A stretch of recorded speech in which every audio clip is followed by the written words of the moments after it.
Balake. Where is Balake at? My name's Blake. Do you want to go to war, Balake? I'm for real. Aaron.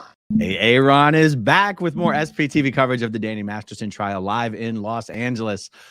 Whoo! We finally got what we were waiting for. Claire Headley testified this afternoon as an expert witness on Scientology, and she knocked it out of the park. It was crazy good, and the jury was eating it up. This testimony, I believe, is a huge game changer from the first trial to the second trial, as far as increasing the likelihood of a conviction of Danny Masterson. That is my personal opinion. Now, I mean, no matter how good all the testimony and the witnesses do, no matter how good the prosecution does, no matter how bad the defense does, all it takes is one juror. All it takes is one juror who says, I don't trust women, to screw the whole thing up. So, the only thing I will opine on is the performance of the people who are getting on that stand. I can't really opine on much else, but let me do my best to share with you Claire Headley's testimony. And I think I'm going to try, guys, instead of summarizing it, I'm going to try to actually read it. I've typed it all out. It wasn't that long of a testimony. We were out. So what? Court started at 1:30. They spent about 20 minutes complaining about what Claire Headley was going to testify to. And then let's see, what time did she actually get on the stand? 1:47. We were out by 3. Now, I'm a little late doing my stream here because I went out and got a bite with a friend, but it's an hour of testimony. And I think I can power read this if I try. So I'm going to try to give you a flavor. Okay. So it starts out. What is Scientology? Claire says it's an applied philosophy that members apply to all aspects of their lives, in their work, in their friends, and so forth. Are there laws of Scientology that Scientology requires people to obey in Scientology? Yes. How were you first exposed to Scientology? I was born into it. She said at the age of 5, I was made to start studying. Actually, you know what? We'll skip the parts of the testimony that are just about her, and we'll get to the expert parts of the testimony. But she does say, but first, okay, this does matter. At the age of 5, I was made to start studying Scientology policies. At 14, I started training as a Scientology counselor. She said a counselor in Scientology interrogation techniques using the lie detector referred to as an e-meter. That's actually what she said. At the age of 16, I joined the Sea Org, where you sign a billion-year contract. It's the elite inner core, who are senior to all civilian Scientologists, and they manage Scientology orgs. At 16, I started working at their headquarters. She said headquarters, not the int base, the secretive international headquarters. It was clear to me that Claire had figured out how to keep things as simple as possible without giving explanations that require explanations. I thought that was awesome. At 16, I started working at their headquarters, which was the highest organizational level in Scientology. In 1996, I started working for RTC, which is the highest ecclesiastical organization in Scientology, run by David Miscavige, who is the leader of Scientology. In 200, I got a typo here. From 2000 until 2004, I was promoted as an executive in RTC, and on their organizing chart, I was number 3 in the organization. RTC is the policing organization within Scientology that enforces the laws of Scientology at all levels of Scientology. Can you describe how the organization works? Objection, overly broad, but you may lead the witness. Okay. In terms of RTC, you say that in terms of how the org board works, is RTC at the top? Yes. Are there other organizations underneath RTC? Yes. What are some of them? There are many different management organizations in Scientology. There's public organizations. For example, there's AOLA, CCN, FSO. She didn't use the acronyms. She spelled them out. There's OSA, which deals with legal and PR matters in Scientology. Oh, and then they define them. So the Advanced Organization of LA can be called AO or AOLA. Celebrity Center can be called CC. And she was asked, can you explain the difference between Celebrity Center and CC? Which she does. I don't think that's terribly interesting to all the viewership. But she did. So she had an opportunity to explain what the Advanced Organization is and what the Celebrity Center is and how they're different and how they have different staffs and may operate in different ways because they have different publics. It was very good. Okay. And then they would have different management teams. Even though the staff at both organizations are all C organization members, they're still separate. And okay, have you studied Scientology principles and policies? She said yes. Over a conservative estimate is over 10,000 hours of study. Have you had any traditional education? No. High school? No. College? No. What education did you receive and where did you receive it?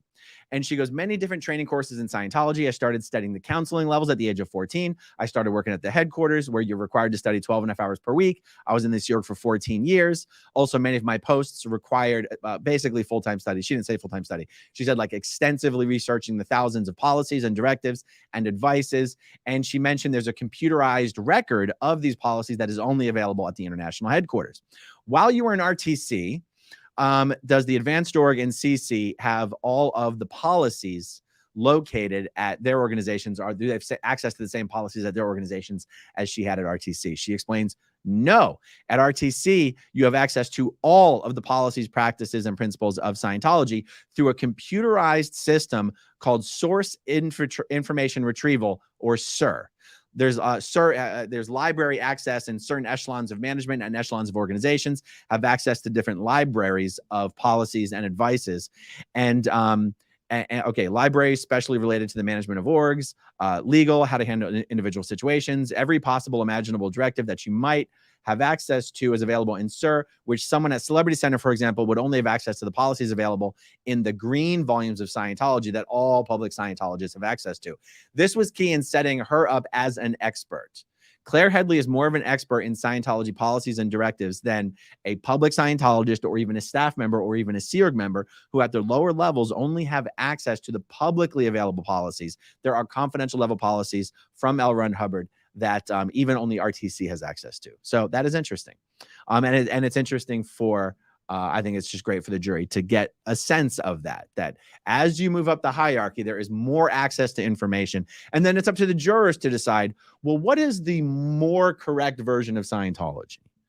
Is it the version that you only know at the lower levels, or is it the version that you're aware of at the higher levels? Which one of those echelons of policy is more influential in shaping the functions and behaviors of this organization? I think a reasonable person would conclude that the behaviors and activities of this organization are shaped by the most senior level policies. So anyway, that was good stuff. Let's see, did I lose my spot here? Have you ever testified in a court before as an expert witness in Scientology? No. When it comes to the rules and laws of Scientology, how do Scientologists view Scientology laws compared to those of just the United States? Claire says, when you're a Scientologist, the laws of Scientology direct you to respond to any situation. Those are senior to, and your progression as a Scientologist depend on how well you adhere to and apply those policies and procedures and the laws of Scientology. Beautiful answer. So, by the way, Deputy DA Ariel Anson was the one doing the direct examination on Claire. Okay, so she says, so if there's a rule in Scientology that is directly in conflict with the U.S. law, what would a Scientologist do? Claire said a Scientologist would follow the laws of Scientology. Is there an internal justice system in Scientology? Yes. If a crime occurs to, say, a member of Scientology, and the perpetrator is also a member, what is the process? Sorry, guys. What is the process, or what is the person who is the victim to do if they want to report the other member? Claire says the process is there to write a KR, a knowledge report, and send it to their ethics officer at their own org. The ethics officer will then review the information in the report and determine what steps will be taken with and in Scientology and applying Scientology ethics and justice procedures. Okay, you mentioned an ethics officer. What is an ethics officer? Claire says the person in Scientology responsible for seeing to it that the Scientologists, oh God, I have so many typos here, it's not even funny. To see to it that the Scientologists should to their requirement to their performance and behavior. God, that's incomprehensible. Their participation in Scientology. For example, I mentioned that I was required to study 12.5 hours per week. The same is true for a civilian Scientologist. Those requirements are supposed to be met. The ethics officer enforces the rules of the organization at the level. I'm sorry. At some point, I could tell that my fingers were hitting the wrong keys, and this is pretty much that moment. Okay. Okay. So the next question was, is there an ethics officer assigned specifically to AOLA? The answer is yes. Is it the same ethics officer that's assigned at Celebrity Center? Nope, different person. Okay. So what exactly is a knowledge report? Claire says you write up the details that you know of a transgression. For example, if someone said something negative about Scientology, you would be expected to write a knowledge report on that person and send it to the ethics officer so that it could be addressed. Ariel Anson asks, do individuals write KRs on themselves? Claire says it can be both ways. You can write a report on yourself, and she explains why that usually doesn't occur, but it can occur in certain in situations, and she's seen it occur. Okay, are you familiar with another report called a Things That Shouldn't Be report? Claire says yes, because I probably haven't mentioned this in my coverage of the trial. The Jane Does, probably Jane Doe 1 in particular, had mentioned that she wrote knowledge reports. There's things that shouldn't be reports. There's false report reports. There's many reports that were written in the process of Danny being internally handled in Scientology for having sexually assaulted Jane Doe 1. Okay, so yes, are you familiar with the things that shouldn't be report? Yes. What is the things that shouldn't be report? It is when you don't necessarily know exactly who is at fault. And one big difference is that if I write a KR on you, I'm required to send you a copy of that report. But for things that shouldn't be report, I don't have to send you a copy. Usually because you don't necessarily know the exact facts or who is actually at fault, but you believe there's been a violation of policy and you want the ethics officer to look into it. That is one of the most popularly known things in Scientology about things that shouldn't be reports. And one of the main reasons they get written is when people are cowardly and don't want someone to know they're writing a report on someone, they'll write a things that shouldn't be report. Even if they do know who's at fault, even if they do have the details, they'll still do it anyway. Sneaky. That's how they get you. Okay, so she goes for a KR and a things that shouldn't be report. Let's take the KR first. How are these prepared?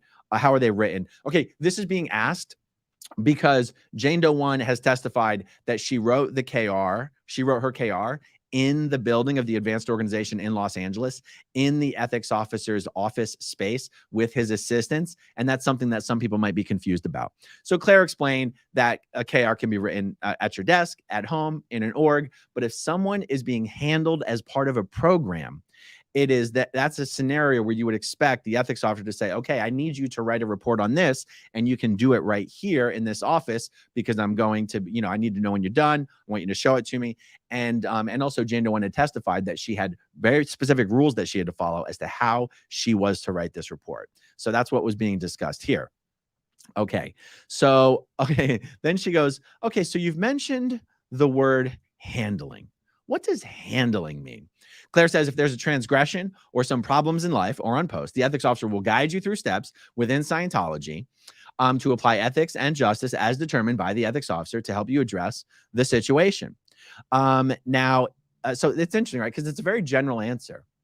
But in this case, a very general answer is really the right way to go. So anyway, let's see.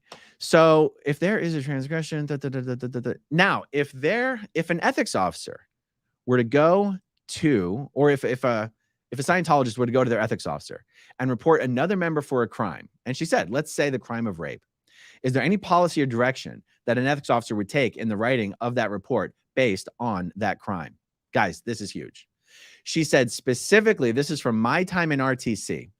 In 1997, a code was implemented where terms of a sensitive nature, such as rape and sexual assault, were no longer written in reports. This is because, I got some typos here.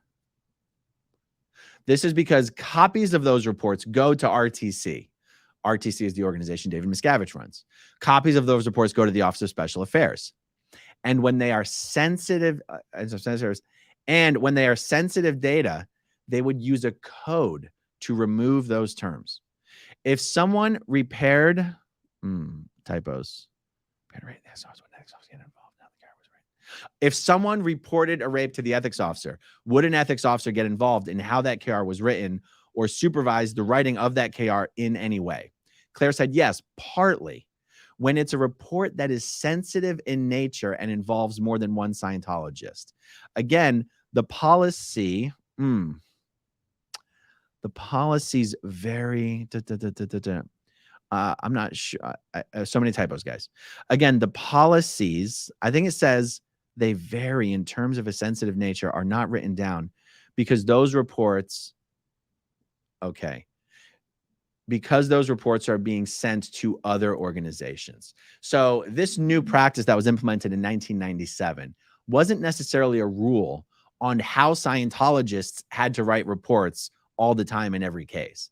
But it had to do with a rule that was implemented when reports were being written of a specific nature that were specifically going to be sent to higher level organizations and contain sensitive information, that this directive came down that said, you're either not going to put those words in, or how I understood it actually. And I realized that Claire's using non-Scientology words. She did not once fall into the trap of defining Scientology terms by using more Scientology words. It seems to me that in the data files, there was some actual code that when these reports were scanned in, the sensitive words were removed. That's how I interpreted it. And that because this system was being implemented, orders were sent down to ethics officers through senior HCOs and through the Office of Special Affairs to, when you're doing one of these handlings and you're having one of these reports, just don't put the words there in the first place. That's how I sort of interpreted this whole thing. Okay, let's see. Claire said, the priority here is to avoid anything that might cause bad PR for Scientology. Also, they, oh man, God, it's so bad. Also, they, Bleb Thag Thoyer member will be handled and with and in Scientology. Okay, so it is now. They're talking about how everything's always handled within Scientology. You can't report anyone to the police. And then you need specific authorization from the International Justice Chief to report someone to the police or to sue a Scientologist. And Claire said, the policy technically says you need permission. However, in my experience, I have never seen permission get granted. That's a very important point. Okay, would you agree that a report written at AOLA might be taken to Celebrity Center? She says, yes, particularly when one Scientologist is a civilian attending training and counseling at the Advanced Org. And let's say the report involves someone who is receiving services at the Celebrity Center. The reports would cross organizations again. It would also be sent to the RTC reports officer and to the Office of Special Affairs.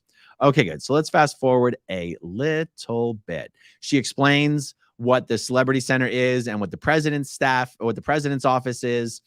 And okay. So Claire's asked, what does good standing mean to you? Because the term of Danny being in good standing and having ethics protection has come up a lot in the testimony. Claire says, it means your status as a Scientologist. It means, are you attending 12.5 hours of training per week? Are you an upstat? Are you donating to the IAS? Are you bringing other people into Scientology? Now, are you not talking bad about Scientology? Are you following the rules? Do you have your ethics in? Ethics protection. She says, what does ethics protection mean? What does it mean to be ethics protected?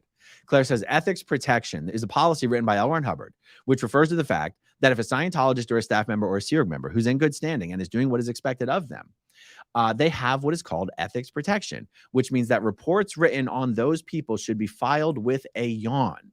It means they're doing their job contributing to the group. And then she's asked, what does it mean to file a report with a yawn? And she says, well, it's sort of just a phrase. It means take that report, file it in the person's file, and take no further action whatsoever. Again, really good ground to cover. Okay, so let's go back to the KRs. They said, what does human emotion and reaction mean?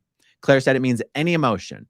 It is not something that you want to be including or expressing in your communication. Things like grief and anger. When a person is writing a report, what does the policy say about including HE and R is the question Claire was asked. She said, you are supposed to include just the facts of what occurred without adding in any HE and R. Okay, this is good. Claire's asked, what does victim mean in Scientology? She says, victim means you are low on the emotional scale, on the emotional tone scale. The tone scale is the emotional states of being that go from very low to very high. She said, in the middle of this tone scale is body death. And they actually asked her to repeat that because I think the court transcriptionist thought she heard it wrong.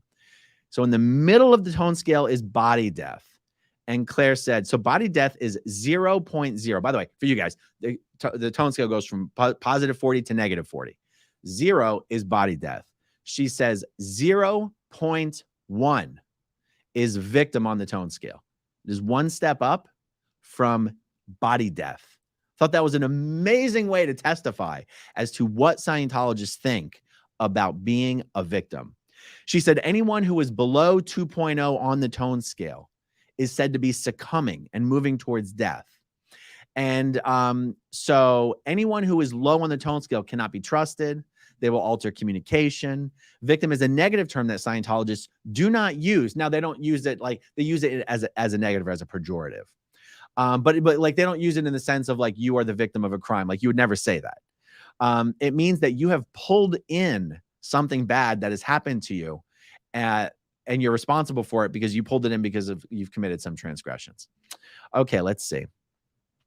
You are lately indicated that the first person to report. You have indicated that the first person a Scientology goes to report to is usually the ethics officer. After the what happens after that? She goes, after the ethics officer would determine what handling is necessary. If an individual decides they want to take the crime out of Scientology and not handle it, there's the process to do that. This is, so the question here is, if you want to pursue justice outside of Scientology, is there a procedure in place to do that? And that's where, again, she's covering some ground here for a second time, that you have to ask special permission to the International Justice Chief. And again, she says, I've never seen it approved before. I've never seen it ever approved. But she said, but that is the process that is written in policy. And the question is then, if someone requests permission from the International Justice Chief and they are denied, and the person, what happens if the person decides not to listen to the IJC?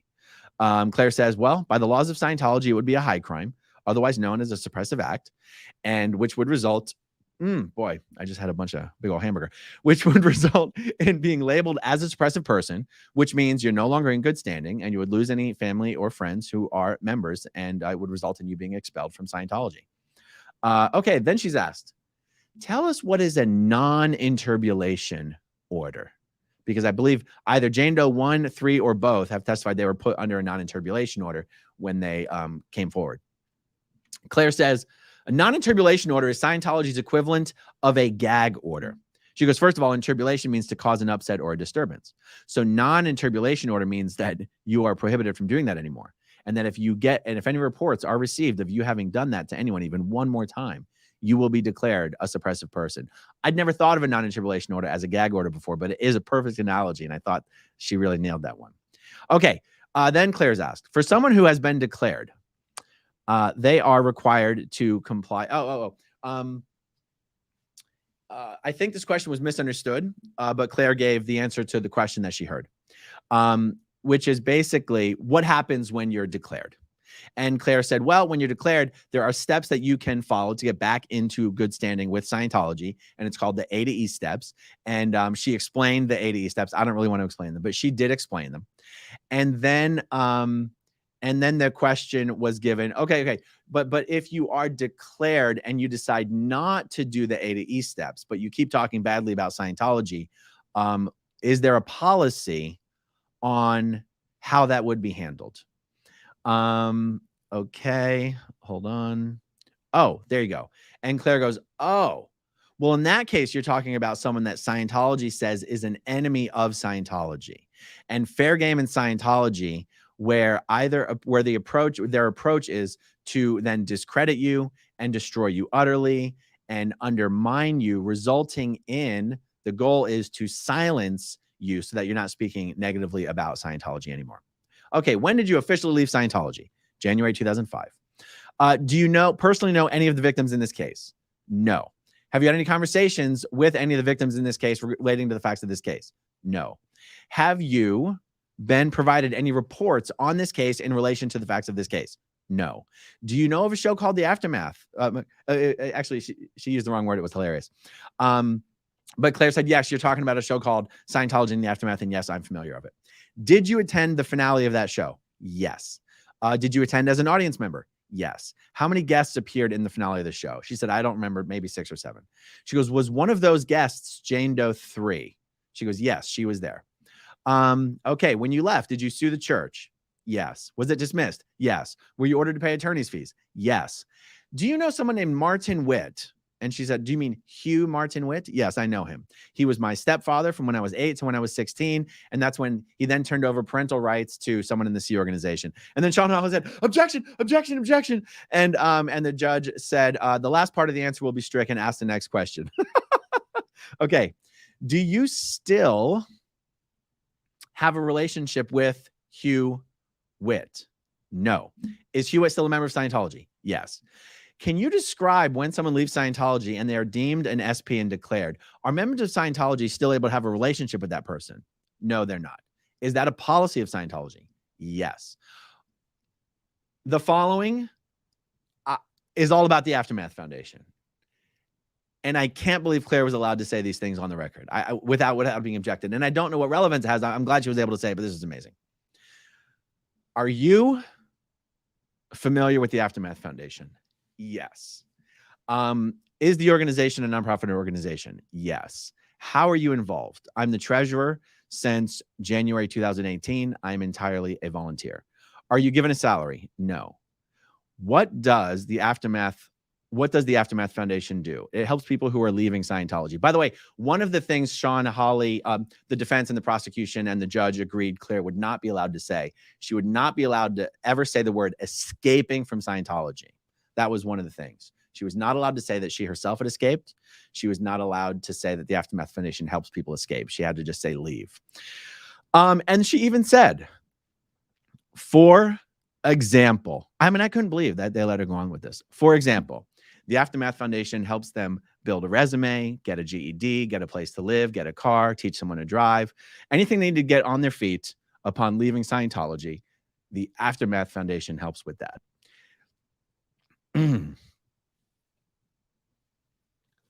Have you been paid to testify? No. Have your travel expenses been paid for? Yes. My plane ticket was paid for. Why are you here testifying today? She said, I'm here on my own volition to educate people on the policies and practices of Scientology as I experience them through extensive work in the Sea organization and in RTC for 8 years, and that is my goal. No further questions. Okay, that was pretty quick, guys, right? Let me check the video. How long are you going? Oh my God, 26 minutes already. Okay, I'm going to try to finish up. This was the cross. Sean Hawley crossed Claire Headley. And so she said, Claire, Miss Headley, over the weekend we spoke and we discussed two hierarchical charts of learning and training in the church. And Claire said, I believe you're talking about the grade chart, aka the Bridge to Total Freedom, which goes over the levels of counseling on the one side, as well as training courses on the other side that Scientologists do, whatever. Okay. And she goes, okay, so as Scientologists move up the bridge, they move up the bridge through both of these charts through their advancement or whatever. So then Sean Hawley says something really funny. Can we talk? One of those charts goes up to 15 and one of those charts goes up to 12. Can we talk about the chart that goes to 12 first? To any Scientologist, this is just really, really funny. Like, did Sean Hawley even try to prepare for this? I mean, Anderson Cooper could have done a better job. So he goes, so Claire, on the chart that goes to 12, you were a 4. And on the chart that goes to 15, you were an 8. And Claire goes, no, the chart that goes to 15, you can only get to 8. And I was at a 5. And so then Sean Hawley goes, so do those relatively low levels that you reached? And then it was objection, sustained, that'll be stricken from the record. Like that. Even to someone who understands Scientology, those are not relatively low levels on the bridge. It's more than almost all Scientologists do. Okay. Okay. So anyway, I'm just going to get to the point of the cross where they were trying to impugn Claire. Sean Hawley took great objection to the idea that Claire says she spent 30 years in Scientology when many of those years were spent as a baby or a toddler or something. And she didn't think Claire should be able to credit herself with those years being spent in Scientology. So it was kind of like this. You left in 2005, correct? Yes. And you were 30 years old when you left. Yes, correct. And you were born in the church. Yes, correct. So for a large period of those 30 years, you were a child. And Claire goes, well, I worked for 14 years as a Sea Org member, working 80 plus hours a week. And she says, I understand that to you, a 16-year-old might be a child, but in Scientology, I was holding a management position. And she goes, yes, but some of those years you were a baby or you were a toddler. And Claire just responded by saying, I spent the first 30 years of my life in Scientology. Really good answer. Okay, so in 2009, there was a lawsuit. You made claims that the church did things to you and forced you to do things. Yes. It was dismissed on the merits. Yes. Okay, you tried to appeal. Yes. The appeal was denied. Yes. And the Aftermath Foundation, was that named after the TV show? And Claire said, well, I didn't come up with the name, but it probably was.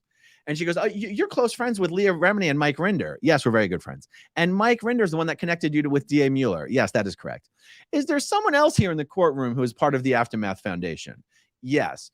You know him well? Yes. And he is on the board of the foundation as well? Yes. And is it that gentleman right there in the black shirt? And I'm like waving my hand. And she's like, yes. And they said, how long have you known him? And so like, objection. And judge said, sustained. Okay. Then they go, Claire Headley, you said you attended the finale of the Aftermath show. Yes, I did. And on other occasions, you were on the Aftermath show. Yes, I was. And in the finale, you said that one of the Jane Does was one of the guests on the show. Yes, that is correct. And she told about an incident covering Danny on that show, did she not? And Claire goes, honestly, I don't really recall what she discussed. If we were to demonstrate to you that she did discuss some incidents with Danny on the show, and she didn't even finish the thought. She goes, did you leave the recording at any time? And Claire said, I think I left for like an hour at one point, but I was there for most of it. She goes, do you recall Jane Doe 3 talking about her experiences? No, not specifically, but you're familiar with the allegations of the case. No, I have no knowledge of the details of the case, but you have read a transcript of the earlier trial. No, I did not. But Mr. Ortega, Tony Ortega, you did a podcast with him where he read a transcript of the trial.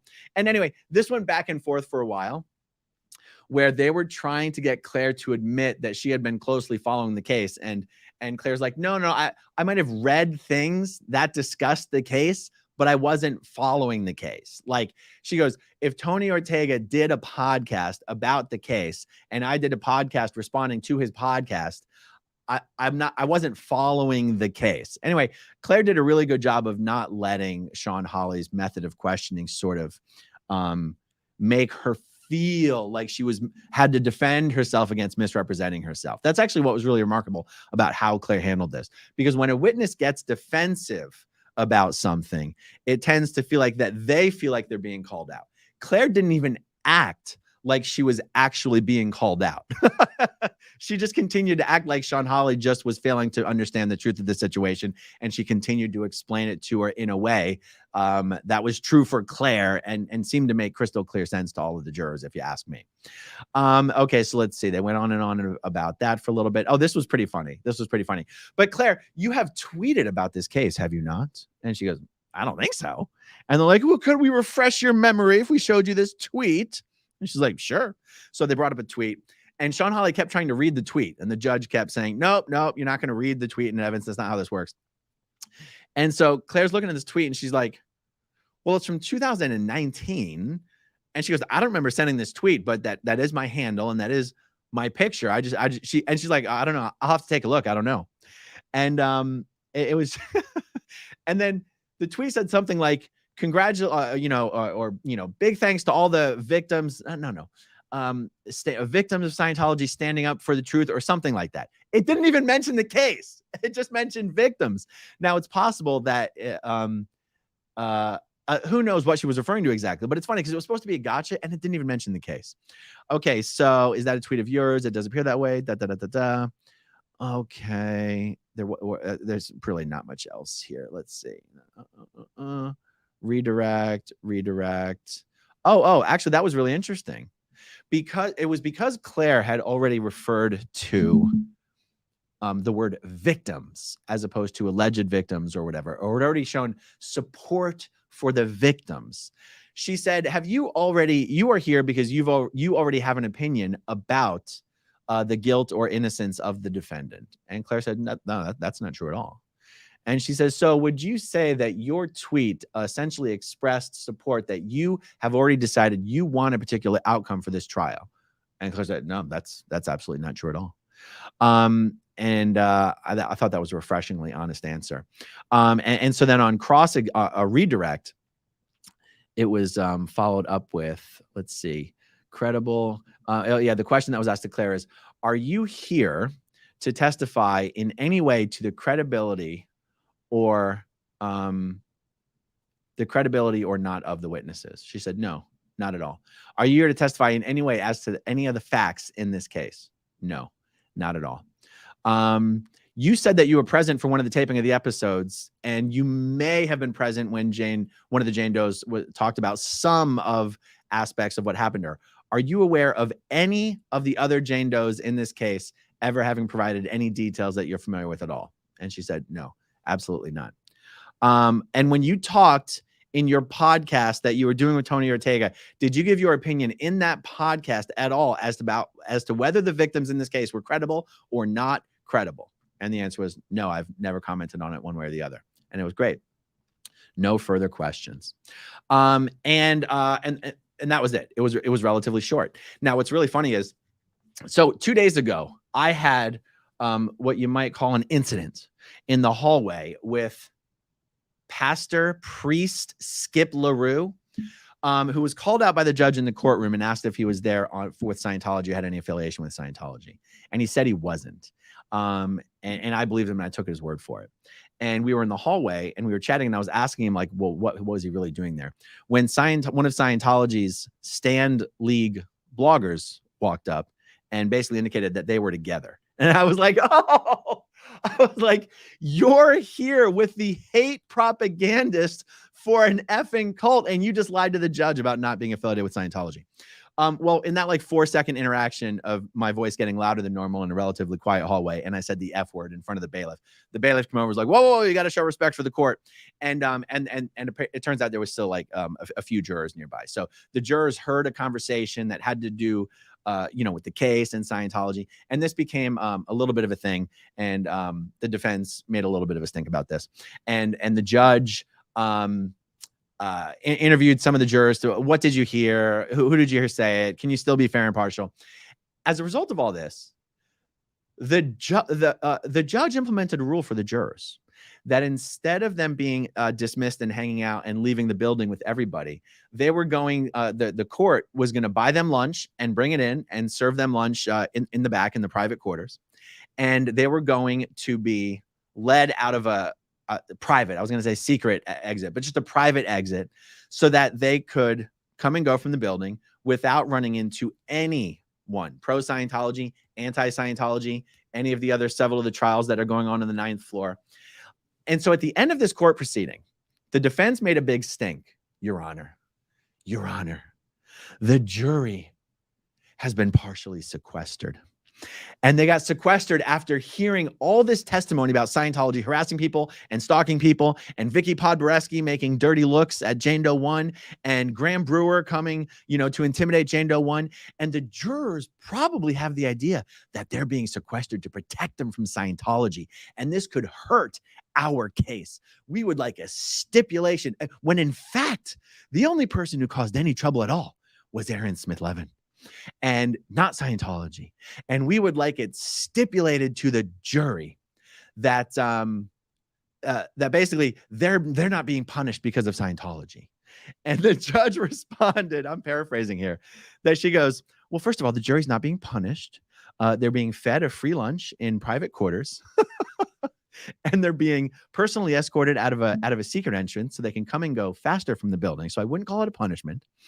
And she goes, and there's no reason in the world for them to think that Scientology is the reason they're being given this special treatment, because this occurred after this little, incident in the hallway, which Scientology had nothing with, and the jurors have no reason to think Scientology had anything to do with that. And she said, and I'm really hesitant to give any general instructions to the jury about this, considering 75% of the jury has no idea what the hell we're even talking about. She said only 5 members of the 20 jury members, there's 12 jurors and 8 alternates, and one's since been dismissed for medical emergency of a family member. She goes, only 5 of the 20 members even heard anything or even heard from anyone that something happened, and you want me to give an instruction that would basically let all the jury members know that something happened. And she actually said to Cohen, she goes, I think you should be happy that the jurors are now can be, have this extra level of privacy, because it protects them from anyone, whether pro-Scientology or anti-Scientology, which, by the way, there are plenty of people in both of those camps in this courtroom right now, Mr. Cohen. And So anyway, the judge said, look, I can think of something to write that gives them an explanation as to why we're giving them this extra level of privacy that doesn't get into any finger pointing at all. And anyway, so that was just a kind of an interesting way to end a short day. And there's 6,000 people watching. Guys, I haven't even been looking at the chat. There's 6,000 people watching. Guys, do me all a favor. Hit that like button. I've never had 6,000 people watching anything ever. That's incredible. Okay. What? There's 1,000 comments? What, you guys, is this possible? Is this like a swarm of spam bots or something? All right, I'm going to scroll all the way up to the top and try to address the comments because I've finished the main body of my video here. Okay, let's see. Michelle Carpenter. Thank God I've only been sitting here refreshing YouTube since Tony's email went out. Oh, I haven't even seen Tony's email, but yeah, we got out early.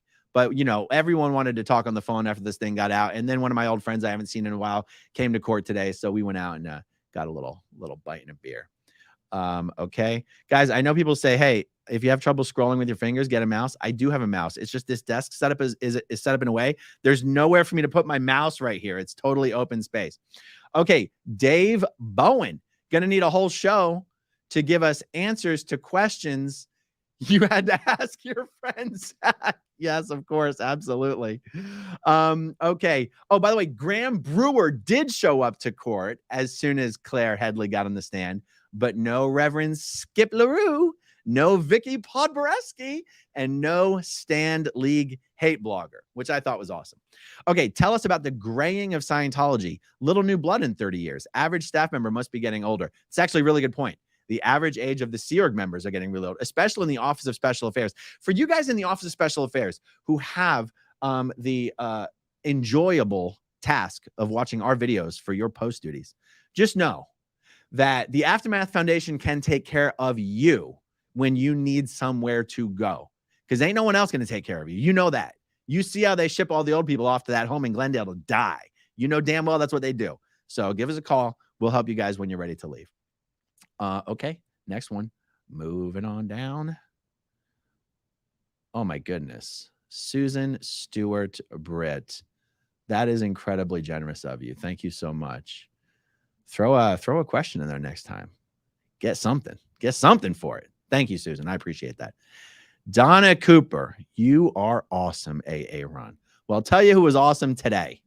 Claire Headley was awesome today. She absolutely crushed it. Maria de Jesus Gutierrez. This is the same Maria who sent Mike Rinder's LED lights.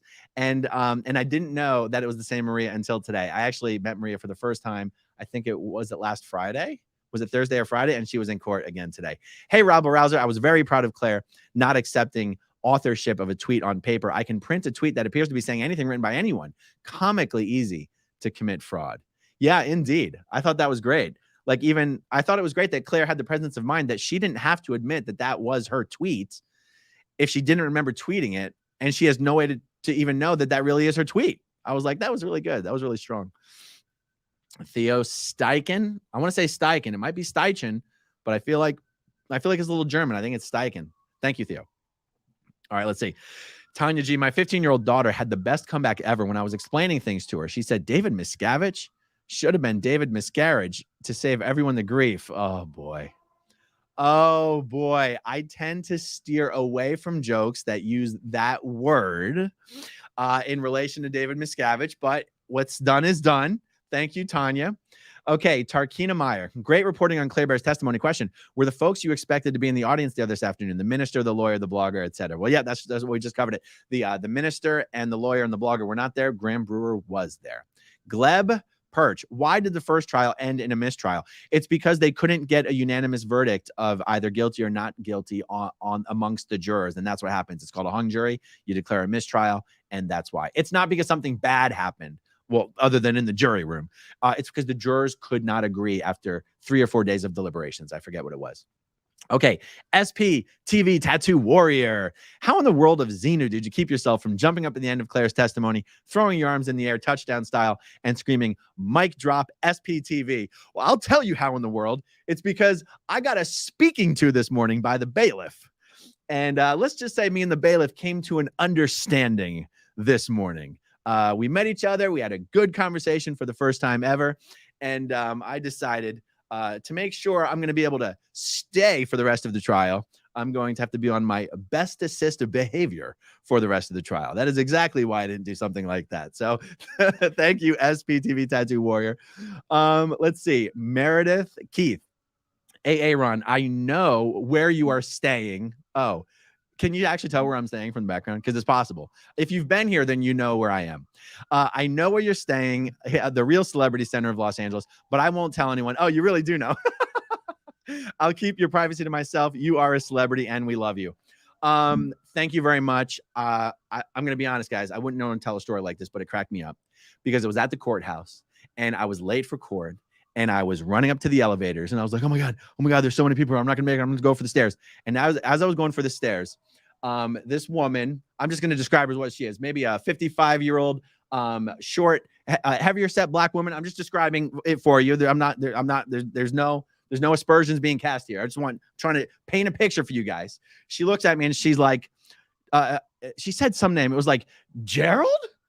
And I'm like, no, I'm not Gerald. And she goes, you're a famous person. And I go, she's like, you have a show. And I go, I have a YouTube channel. And she goes, you're growing up in Scientology. And I said, I saw she had her juror tag and I go, which jury are you on? Because I don't look at all the jurors enough to know who they all are. I go, which jury are you on? Because I'm not allowed to talk to the jurors. And I'm like, are you on the Masterson jury? She's like, no. I'm like, oh, okay. Anyway, so then I run up the stairs. The trick to getting to the 9th floor is you have to run up to the 5th floor on the stairs and then take the elevator from 5 to 9. And I did all that just to get on the same elevator that she was on anyway. So anyway, that was funny. It's probably the 3rd or 4th time I've gotten recognized in an area I shouldn't have gotten recognized at. If you recognize me in the courtroom, that doesn't count. You know what I'm saying? I've been telling everybody to come to the courtroom. So anyway, it has been a little fun. So thank you, Meredith. I told that story. It's a little embarrassing, but you know what? This is SPTV, so why the hell not? Okay, scrolling on down. And of course, it's in an LA courtroom where they're actually used to seeing real famous people. So it was pretty funny to me. Okay, Pat Shore. Saw the picture of your French dip, but it was missing the au jus. I'm probably saying that wrong. That is the best part. And what the name implies, you dip the sandwich in the au jus. So Pat Shore, the thing is that at Felipe's or Philippe's or Philippe's, they pre-dip the bread for you. That's their thing. Now, later this evening, I'm going to go over to Kohl's, where they do the French dip sandwich, where they give you the au jus, and I'll post a picture of that too. So stay tuned, guys. As soon as I'm done with this stream, it's all about the French dip sandwich. Okay, basking in it. Did you notice if the jurors were taking a lot of notes during Claire's testimony? Yes, they were. That is something that was very obvious, and what a good sign that was. Melinda Jones, I've been watching your videos for about 7 years now and finally caught alive. Thank you for all you do. Keep up the good work. Melinda James, 7 years is about as long as I've been doing it. So you've been watching me since when the videos were, I've watched some of my old videos. They're pretty cringy. But you know what? That's the beauty of it. That's the beauty of YouTube. Just start. Don't worry about anything. Don't worry about production quality. These days, I would tell people to just get a good microphone. Don't mess that up. But I didn't have that advice back then. Those videos were so cringy, and you were here for it, and you stuck around the whole time. I really appreciate that.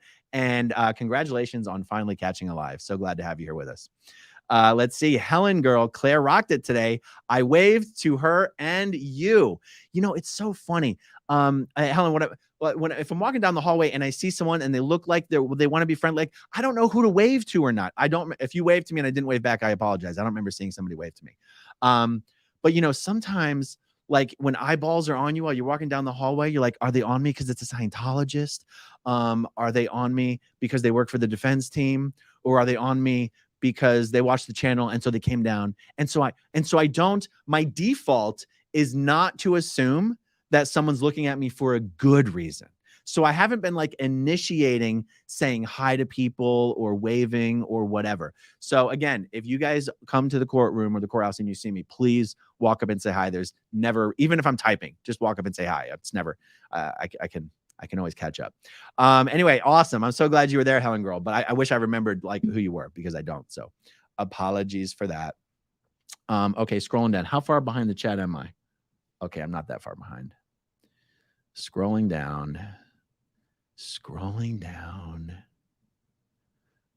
Okay, large truck. Large truck here. I always deliver the goods. Donating a super chat for a non-super question. Am I frozen right now? Did I freeze you guys? It looked like I froze there. Large truck here. I always deliver the goods. Donating a super chat for a non-super question. Take your pick. Aaron. Also, chat, can we spam hearts? I don't know what the hell you're talking about. Take your pick what?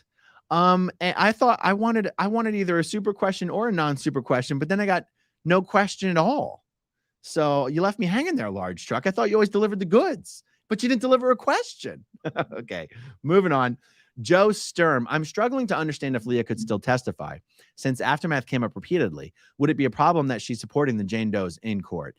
No. What they want Leah to testify about was basically that Claire Headley was at the taping of the show where Jane Doe, one of the Jane Does, told some things about her story. That's the only reason they were trying to call Leah, was to impeach Claire Headley. But there's no reason to, because Claire's already said she was there. You know what I mean? Okay, Olga N. Aaron, greetings from Tampa. Coverage of this case would not be the same without you being physically present. You're killing it. Tell Leah I said hello. I love her and all the SPTV crew. Well, thank you, Olga. I will tell her. I'll even send her this video and I'll say, go to the 50-minute mark and watch Olga send you a big hello and all of her love. SPTV Tattoo Warrior. Wonder what you're understanding about this. If Claire and Mark filed their lawsuit now, better chances of winning, asking for a friend. No, actually, what they were told in their lawsuit is that if they had filed the lawsuit using a different, if I say cause of action, I'm not sure if that's right. If they had sued with different claims on different grounds, the lawsuit would have had a better chance of success. Yes. And that's actually something Claire said at one point that was objected to and stricken from the record. So thank you for that. Amy S., I got a French dip sandwich today because of all your French dip talk for the last week. Yum. By the way, ha ha ha, to all you half-level Scientologists. So out of 12, you were a 4, and out of a 15, you were an 8. I loved it. James C., you rock. Aaron, thanks for the updates. Well, you're very, very welcome. So 6,000 people are watching. Is this what happens when everyone gets notifications who actually asked for them? That is truly incredible. Guys, how many people have liked this stream? I'm going to get getting infatuated with this. I've never had 6,000 people watching anything. 6,300 people watching. And we have how many likes? 2,600 likes. If you're one of the 4,000 people watching this stream right now who hasn't hit the like button, do me a little favor and hit that like button for me. Somehow it does actually help with the algorithm. Okay, Lulu92. So much love to Claire Headley today. She's such an incredibly strong and poised person. 100%. She crushed it. Tatiana Asiana Baile. Thank you very much. On Hata PTS. Cracker lickers and double dippers. We've spoken. Oh my God. I actually love that. And you know why that's funny? I'm a notorious double dipper. I'm one of those people who double dips because I didn't realize that was double dipping. It's like someone had to point out to me that I was double dipping. I was like, that's not double dipping. And I was like, wait, what would I think double dipping was? Of course that's double dipping. Anyway, that would actually be really funny. I kind of don't want it to stick, but if it does stick, I'm willing to live with it. Claire Butcher in Australia and finally made alive. Nice. Living for this, telling everyone I know to jump on and watch the tea unfold. Indeed. I'm worried, though, that this is like the peak and everything from this point on will have totally jumped the shark and it'll be like all downhill from here with boring testimony from officers who can't remember what they wrote 20 years ago in a report. Like that's not, I don't look forward to giving you guys those daily updates. Let me tell you.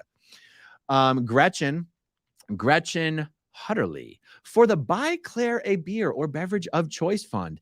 Indeed. Well, I'm pretty sure Claire's at Leah's right now. So I got to decide whether to Uber out there and go party with those guys or do something else. So I'll let you guys know when we're done with this. Okay, Valerie Boljak. Great job. SPTV is helping Scientologists, but SPTV is helping Scientologists, but other people in cults. It is awesome. I get the general gist there, Valerie. Thank you very much. And thank you for the super chat. LOPNC1. Can you research Steve Fishman so I can tell how he could be so convincing? So Steve Fishman is a high-level con artist who's just really, really good at running cons. And so his Scientology stuff was all fraudulent, but he was very convincing. And I don't want to research. I mean, I'm not going to study Steve Fishman to tell you why he was able to be so convincing. Whatever it is that makes con artists able to con people, Steve Fishman had a whole lot of that. Okay, Alien,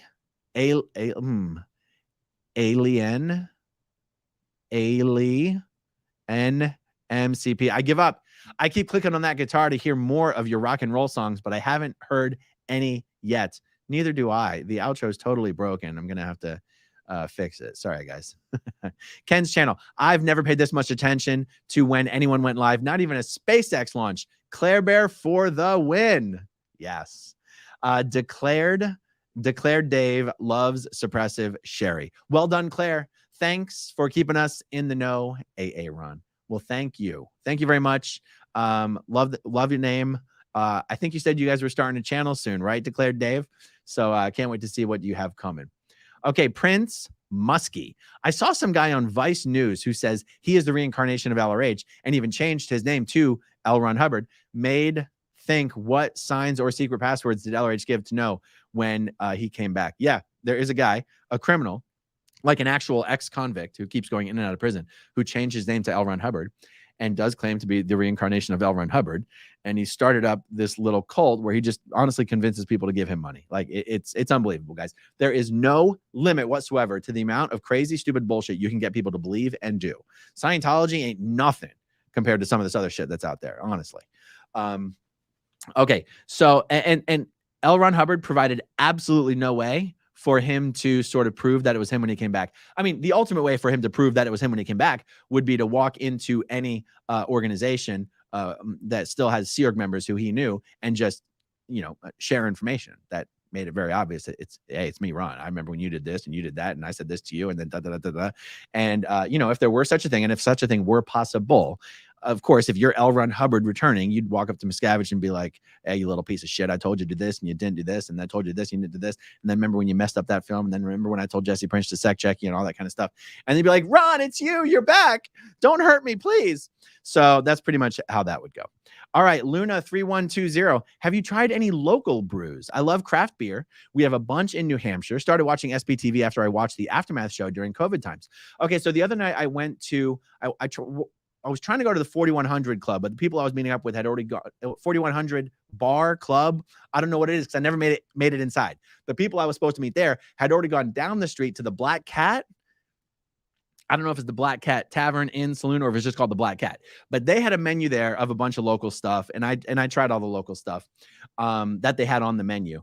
And then we went to 86 GOP and I went out to Kato, the sushi restaurant last night. Amazing. And I tried some of their Japanese. Well, one was a Japanese beer and the other one was just a Kolsch. Anyway, everywhere I go, I try to have beers that I haven't had before. And so I've done a little bit of that while I've been here. Even in the bar here at the hotel where I'm staying has some, I don't know if you want to call them local beers. It's almost like they're house drafts that I hadn't had before. So even tried some of those. So good stuff. All right, Midwest girl. The minister, the lawyer, and the blogger sounds like the beginning of a bad joke. Yeah. Okay, somebody needs to go to ChatGPT and make up some jokes. Get it to write some jokes about the minister, the lawyer, and the blogger, and let's see what are the best jokes ChatGPT can churn out, and make them about Scientology. Make them jokes about Scientology. The minister, the lawyer, and the blogger. Helen, girl, I went up the stairs to the 9th floor. Ouch. Helen, you're not allowed to go up the stairs to the 9th floor. You could get arrested. That's a secure floor. That's why you go up to the 3rd floor or the 5th floor or the 7th floor.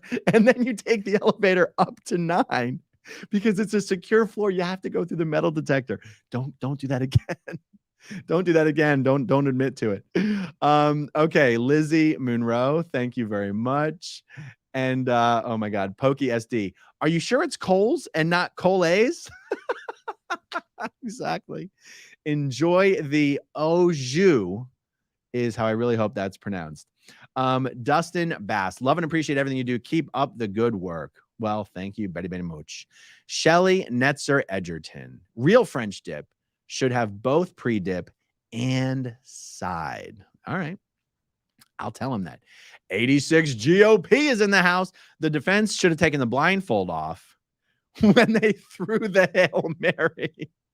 Yes, exactly. I love that. Awesome.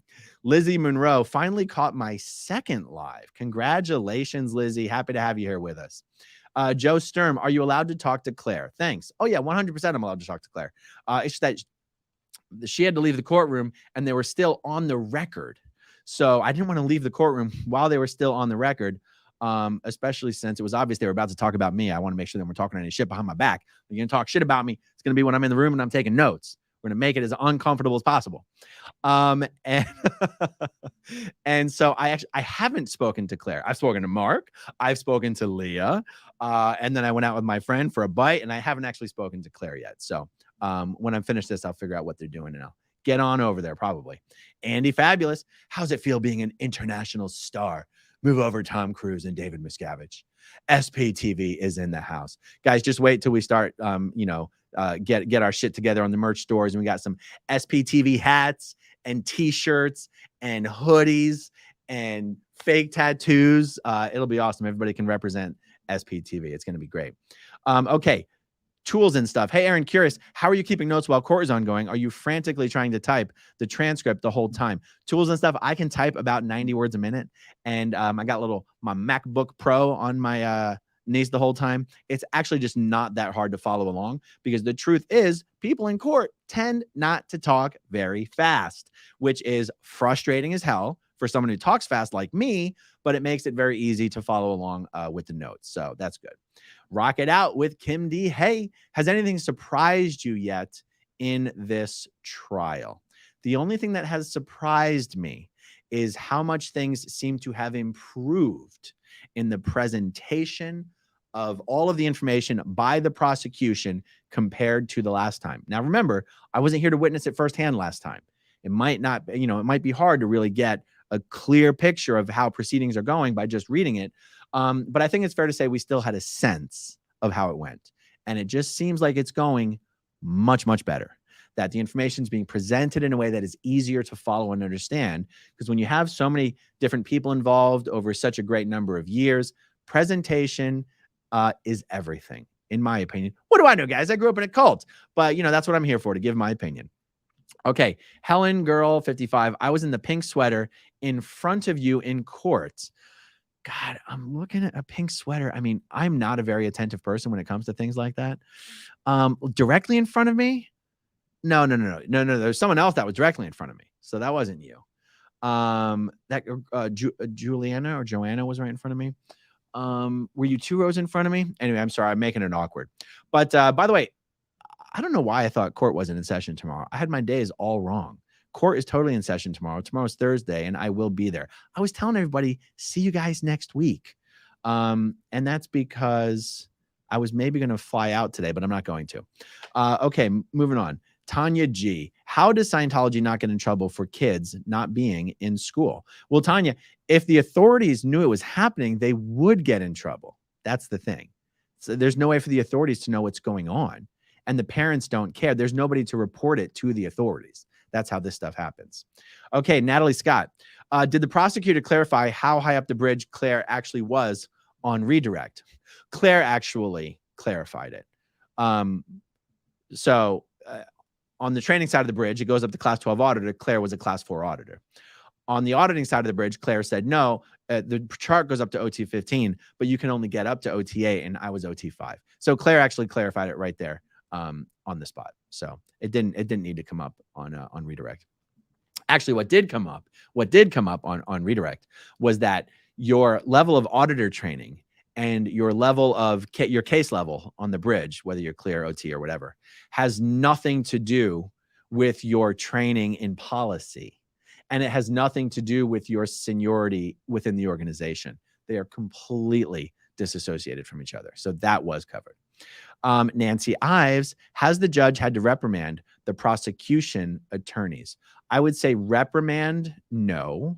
not in the way she's had to reprimand Philip Cohen. She has had to ask Mueller to stop repeating the previous answer before asking the next question, but only because she's sick and tired of it taking so long. She goes, just ask the question. Just ask your next question. Just ask your next question. But she's been saying that to both sides as well. So that's the best answer I got for you there, Nancy. Thank you very, very much. Allison, the PI. Did you hear any negative rumblings or snarky comments about Claire Headley's testimony outside the courtroom? Not a word. Andy Fabulous, Osa, folks crying their eyes out. Here comes David. Yeah, exactly right. Darlene, will Danny get declared if found guilty? Not necessarily. He might get declared a certain type of PTS. He might be declared type B, which is criminal. I wouldn't expect him to be declared a suppressive person for being found guilty. No, I would not. Okay, Cindy Huot, loving your coverage of this case. Thank you. Well, thank you, Cindy. I very, very much appreciate it. Joe Bloggins, I saw.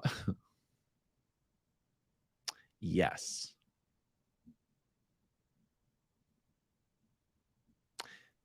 Thank you, Joe. We'll just have to leave it at that. God damn it, you guys. All right, Oracle. Stayed awake past 12-hour night shift to listen to your update, 10:30 a.m. in Australia. Well done, but need to sleep soon. Well, so do I. Thank you, Oracle One. All right. Whirls and Swirls Quilting. Wait, Whirls and Swirls Quilting.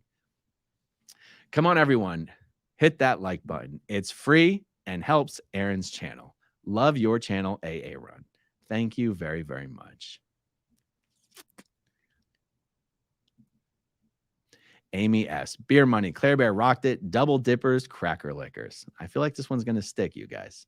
I feel like this one's going to stick. All right. Eat more pizza now. There are more people watching this stream than are still in Scientology. You're not far off. Hi, Osa. Time for pizza. Michael Mills, you tried everything on the menu. Is that why you were late to court? Everything on you. I didn't say everything on menu, but by the way, wait, I think I referred to three different places. There's the sushi restaurant. There was the Black Cat. And then there's the bar here in the hotel. The bar here in the hotel only had like two different unique drafts that weren't just like, Bud Light or something. The Black Cat had, they had like 5 or 6 different ones on there. And then sushi, I only had 2 beers at sushi. So, and I have not been late to court. I was almost late for court, but I haven't been late for court actually. It's just Jesse. I've been here since the beginning when there was mostly Nick Lister videos and the 5-part sit-downs with Mike. Thank you for all you do. Love all of the SPTV crew. Buy Claire Bear a drink. Thank you, Just Jesse. Yes, you really have been around from the beginning. That's amazing. Nicole Challenger, keep up the good work. Love from Dublin. Dublin, I feel like I'm going to be dropping by Dublin sometime in the next few months. I got a hankering just to jump out there for a couple of days, just for the hell of it. Just to say that I've done it. I've wanted to go there so bad, and there's people there that I can go hang out with. So if I go to Dublin, I'll let you guys know. That's for sure. LOPNC1. But how do we know Steve Fishman is fake Scientology? The answer is because in his videos, instead of saying OSA, he says OSA. That means he's fake Scientology. Magic Murr, thank you so much for these updates. Thank you, Magic Murr, for watching, and thank you for a super chat. LMC, is Danny in the courtroom when his lawyer is getting reprimanded by the judge? Yes, he is.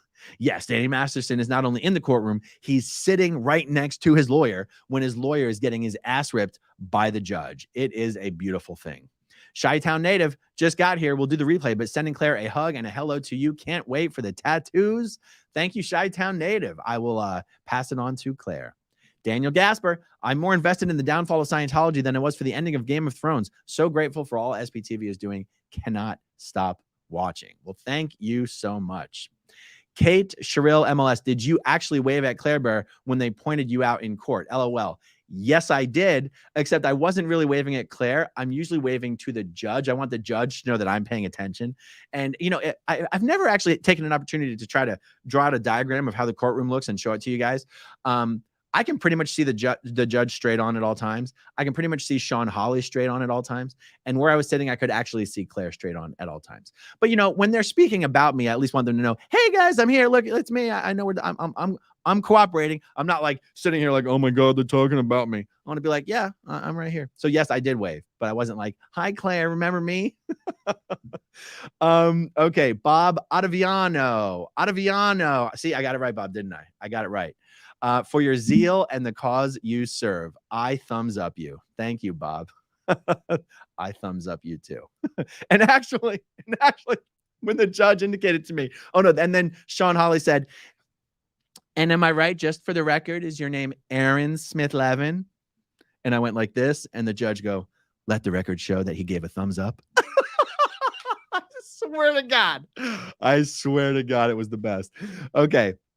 Kat and Maggie, has Mark said anything to you about the cost of the SPTV elf Christmas ornaments? Oh, yeah. So this is going to be the David Miscavige elf on the shelf with like a suction cup on the butt. You can stick in places and stuff. He hasn't said anything to me about it, but we haven't even spoken since then. Other than like the 2 minutes I spoke to him, he texted me. He's like, how's Claire doing? I'm like, what? I called him. I was like, Claire hasn't called you? I'm like, we're already out of court. She did great. She's all done. And he's like, oh, I better give her a call. I was like, all right, I'm going to get a bite. TL Grant. Thank you for the super sticker, TL Grant. Much appreciated. Let's see. All right. Thank you for the super chat piece, lady. I'm trying to tamp the drama down a little bit, so I'm not going to bring that one up on screen, but I fully support the sentiments, and I thank you for your super chat. Karen McCourt, thank you very, very much. Jess Pula, thank you very, very much. Bob Ottaviano, you're rocking my PM world. Well, there you go. I mean, it's 6 p.m. for me. Let's see. Kitty and Lou, car totaled? So I'm going to try and catch the train to court? Oh, my goodness. Well, I hope you're okay. And I hope all the car stuff gets sorted out. My goodness. LOPNC1. Is Chris Shelton the only source for Steve Fishman being fake? No. I have watched Steve Fishman's entire interview that he did with his lawyer. I've done my own video about Steve Fishman. He said OSA. No Scientologist in the world has ever said OSA. That's something that somebody would say if they've only read Scientology but never actually been in Scientology. Okay, let's see. Rue. Goldie is funny when she says algorithms. I guess I've never seen her say that. But there's so much in the chat. I don't spend a whole lot of time reading it carefully, to be honest. Bob Ottaviano. How do I send more than $1.99 at a time? Bob Ottaviano, I'm not sure if you're doing this from your phone or your computer, but if you're doing it on your phone, there's like a little toggle button that you can slide left to right to increase and decrease the dollar amounts. That is how the other day on the stream that I was doing with Mike and Mark, someone accidentally made a $400 super chat. This was brought to my attention recently, and we're going to have to figure out how to give this person a whole bunch of merch to make up for it. I'm not the one who got that super chat, but yeah, if you don't know that button slides, that's how they get you. Okay, PC. Thank you, PC. Much appreciated. Courtney Favette. Even if the victims don't get the justice they deserve, all of the SPTV viewers know the truth, and we are many and still growing. Courtney, I was thinking about this today, actually. I was like, God damn, what happens if the jury comes back hung again? And I thought, it would be a shame and it wouldn't be justice.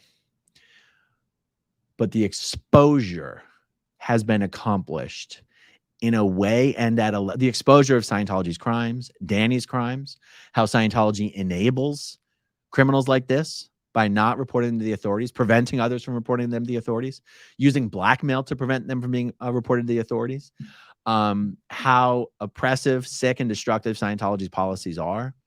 The exposure of all that has been done in a way and at a level that has never been done before.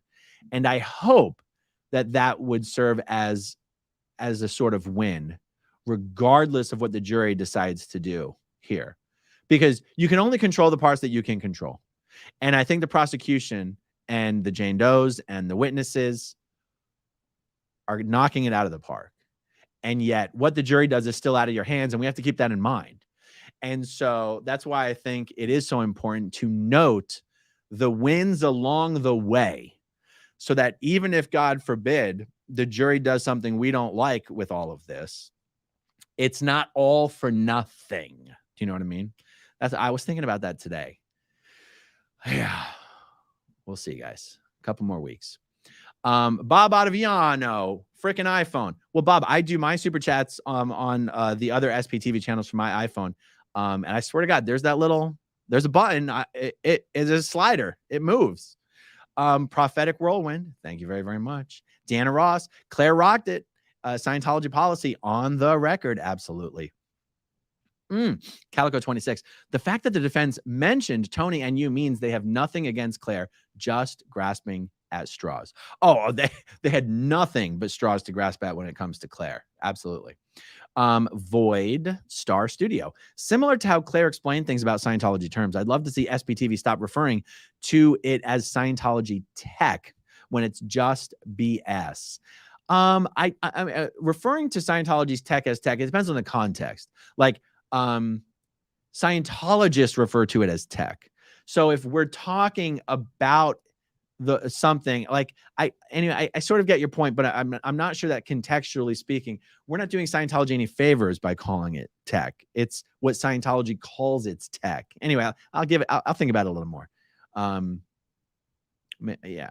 I'm trying to think of examples. I don't feel like I throw that word around very much unless I'm trying to explain to people that this is what Scientologists call their tech. But anyway, we'll see. If I do it, feel free to call my attention to it, please. It's one of those things that maybe I do without realizing it, Aaron Hollowell, super sticker. Thank you very much. I love when Aaron is spelled that way. Okay. Elizabeth Dahl, you are doing great work and it is important. Keep it up. Thank you, Elizabeth Dahl. And thank you for watching and commenting. And thank you for your super chat. Jay Cooper, if you could choose only one person, who would you most want to leave Scientology? I mean, it would have to be Tom Cruise, right? Not because I particularly care about Tom Cruise necessarily, but because of the effect that it would have on Scientology for him to leave it. I think that's a pretty good answer. But Kevin Smith, love watching the replays at 3.5 speed. You're so slow live. There is no way that is true. First of all, YouTube won't let you watch it in 3.5 speed. Second of all, I definitely speak faster live than I do on pre-recorded videos. So anyway, Kevin Smith is just trolling me, you guys. Thank you, Kevin, for the super chat. Ruth Ann McCallop. Thank you for the super sticker, Ruth Ann. SPTV Tattoo Warrior. Find my super chat from early on. It is epic. What are you talking about? I did read one from you earlier. If I missed it, it's gone. Like, I can't go back up there. I don't know if you know. I know you may not know how the back end works. I can't go back up. I did read one from you. Anyway, I'll have to check later. Okay. Downtown Abbey. Have you tried Pink's famous people hot dog stand? Guys, I used to live in LA. I used to live in LA for actually 6 years. I mean, Hollywood and the Valley. I never lived in downtown. So I've been to Pink's before. The whole time I lived in LA, I don't think I came to downtown once, except maybe for a legal thing. I like a driver's license. I can't even remember. But in the 6 years I lived out here, yeah, definitely. Downtown LA was not a destination, that's for sure. Ruth Ann McCallop. That must be another one because I feel like I just had a Ruth Ann McCallop. Hello, Ruth Ann McCallop. Thank you for the super sticker. Dave Owens, just sending some moral support your way. Go SPTV. Thank you, Dave Owens. Always good to see you in here. All right, we're almost caught up, guys. Valerie Boljak. Sorry. Meant not just Scientology, but so many other victims. SPTV helps them too. You are awesome. Thank you, Valerie. Very much appreciated. Okay, Angela Bernhardt, SPTV watcher. Go Aaron. Thank you very much. Thank you very, very much. Prophetic Whirlwind. This Saturday in New York City, Scientology leaders were present at an event for African youth held at an African-American church. The Scientology leader made my friend who spoke at the event uncomfortable. Thank you. Yeah, there are a few things as uncomfortable as representatives of a nearly 100% white organization trying to impose itself on African-American groups just because they go, oh, here's an untapped market. Like I was thinking about this the other day. Do you guys know the reason David Miscavige put orgs in Harlem and Inglewood is because Isaac Hayes complained there weren't enough black people in Scientology. And to Miscavige, how crazy is it that instead of Miscavige going, geez, we have about 50 orgs in the United States. Maybe we should figure out what it is about us or our orgs or our culture or our people that make it hard for Black people to feel welcomed. And we'll change that. That's how we'll get Black people into Scientology. Instead, Miscavige goes, I know how we'll get Black people into Scientology. They're all in Harlem and Inglewood. Guys, there's an org in downtown Philadelphia where the majority of the population is Black. And there's still almost no Black Scientologists in Philadelphia. And Miscavige goes, I know how we'll do it. Harlem and Inglewood. That's how we'll get Black people in. That's how smart David Miscavige is. That's his solution for getting Black people into Scientology. And also, this is one of the reasons that Miscavige has embraced the partnership with Louis Farrakhan and the Nation of Islam, because it's how he managed to get a population of Black people into Scientology. Almost all the Black people in Scientology these days are Nation of Islam followers of Louis Farrakhan. I'm not even kidding. Google it. I did a video about it recently. Mike Rinder's done a blog post about it. Jeffrey Augustine has done a whole lot about it. It's total insanity. Okay. Let's see. Karen McCourt. Aaron, I'm not technically advanced. How can I support you outside of YouTube? Well, actually, I mean, I guess I'm glad you asked because I sort of forgot to mention it earlier. If the reason you're doing super chats is to help with travel expenses, because I'm going to be in LA for like 2 more weeks, then it's probably better because YouTube takes 30% of the super chat money. So if that's the reason you're doing the super chats, it's better to find me on PayPal or Venmo or Zelle or whatever. It's all, I don't want, it's sort of pain in the butt for me to put up everywhere. You can find me by searching A. Smith-Levin or AaronSmithLevin. There aren't very many Aaron Smith-Levins in the world. In fact, I've only ever found one Smith-Levin ever other than me. And her name is Judith Smith-Levin, and she's an author. And I even reached out to her one time and asked how she ended up with the name Smith-Levin. And I believe it was because of a marriage. But yeah, there aren't very many of us, guys. So if you see me there, it's me, I promise. Okay, now I lost my spot, to be honest. Totally lost my spot. 100% lost my spot. Oh my goodness, now I'm scrolling up. Oh my God, you guys, I screwed myself. I totally screwed myself by losing my spot. Okay, I found it. I'm coming back down. Here we go. Okay, Robert King. Why don't they have cameras in the courtroom? I believe it's because the victims in this case are identified as Jane Does, and broadcasting them live to the world would defeat the point of calling them Jane Does. That is my best answer. Car Bobo. Question: could Cohen be deliberately trying to sabotage his case because he knows Danny is guilty? My answer to that would be no. That's not how defense attorneys work. He doesn't have to sabotage his own case. That would imply that Cohen actually cared about getting someone who's guilty off, and I don't think defense attorneys feel that way. Steve French, thank you for the super sticker. Panko for the plane fund. Thanks for reporting and capturing how court really rolls slowly. Yes, indeed. Maxwell Edison's mom, haven't super sticker for you in a few days, so go buy a beer on me. Thank you very much. I might just do just that. Kevin Smith, it's a Chrome plugin. Speeds up any HTML video. Watch most videos on 2.5 to 4 speed. Incredible. You got a Chrome plugin to make your YouTube videos go that fast. That's really smart. Can you really listen to me on 3.5 speed? That's insane. I'm going to have to try that. Or just listen to other people on 3.5 speed. Guys, I've never tried it that fast.